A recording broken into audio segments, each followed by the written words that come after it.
This morning's breakfast show also talked about the hui and it talked about the referendum as well. So let's have a bit of a squiz at that, shall we?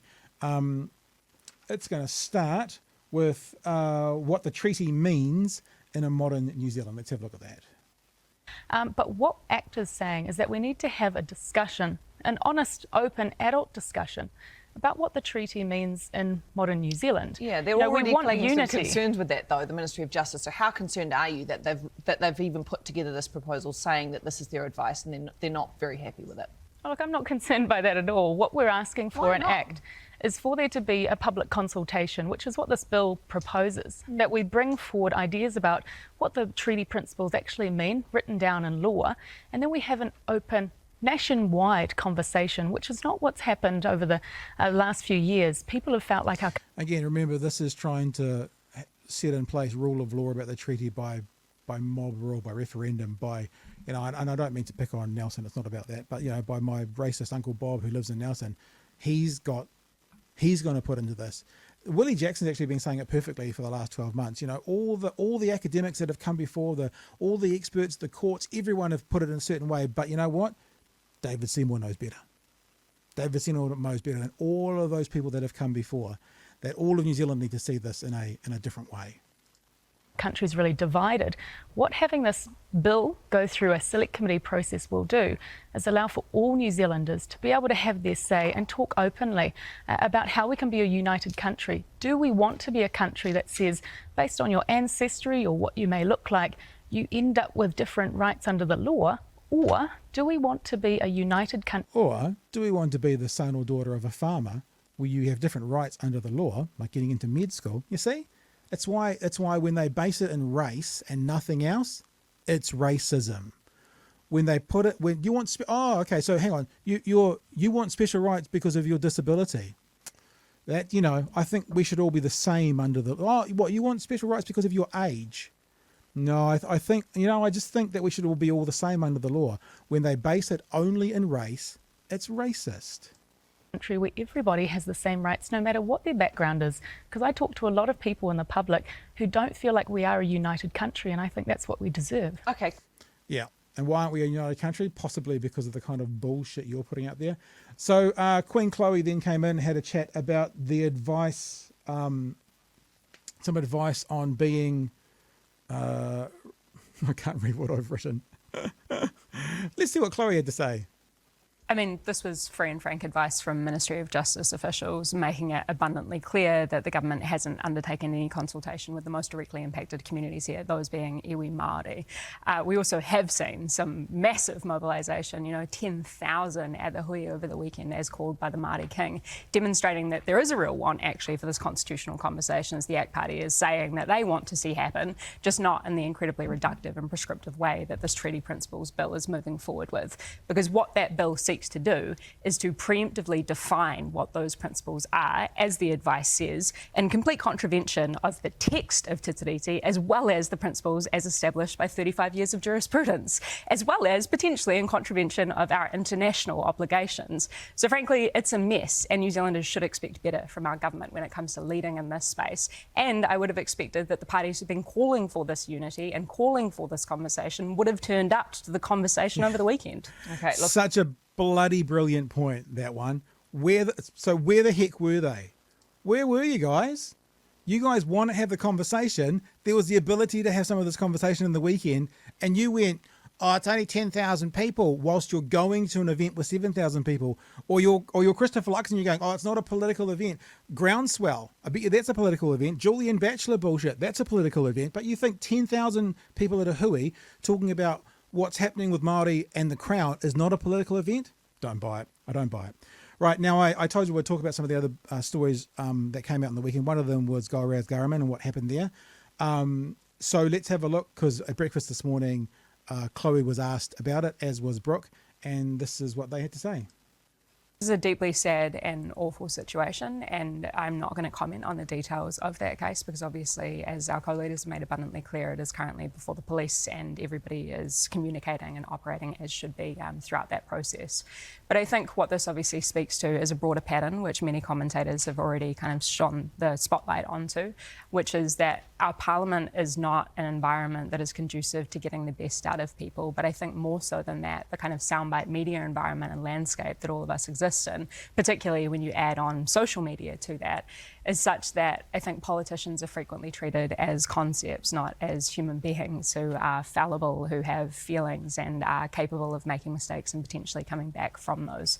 So to that effect, I think hopefully this should call into question what kind of institution or environment we want to try and get the best out of people in order to make the best possible laws to govern all New Zealanders. Brooke, you're on the other side now, being in government. How does that make you feel about what pressure you may face with the public's opinion of you and how they react to things that you do or decisions that you make?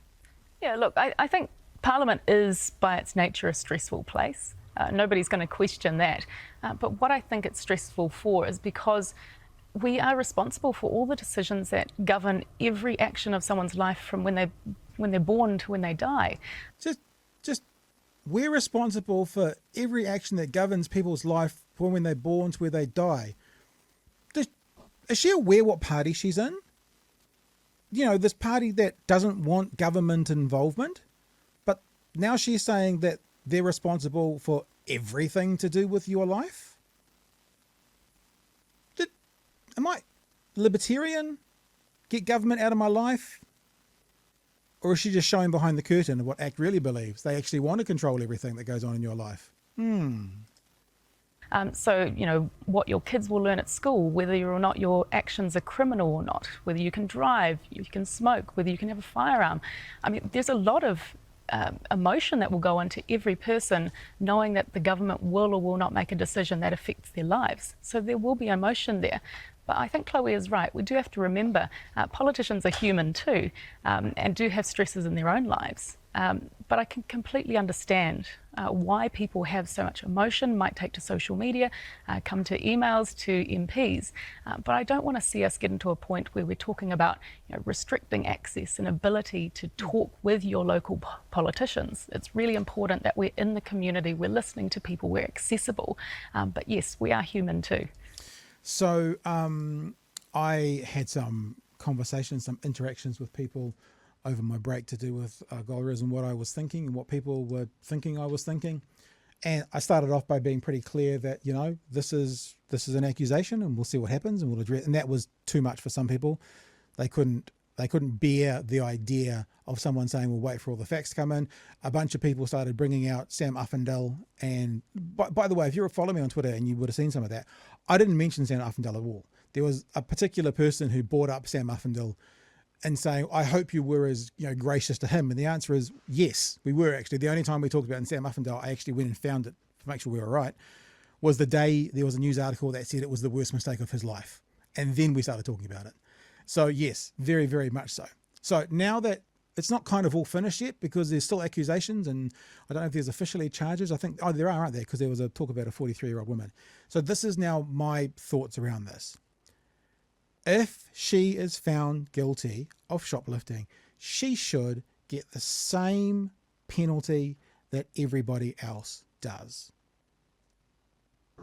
If we're all the same under the law, she should get the same that everybody else does. And can I tell you that if she gets the same that everybody else does, she's already paid a far, far, far higher price than anybody else will. Because I went to community law and had a bit of a look at, first-time offenders with shoplifting.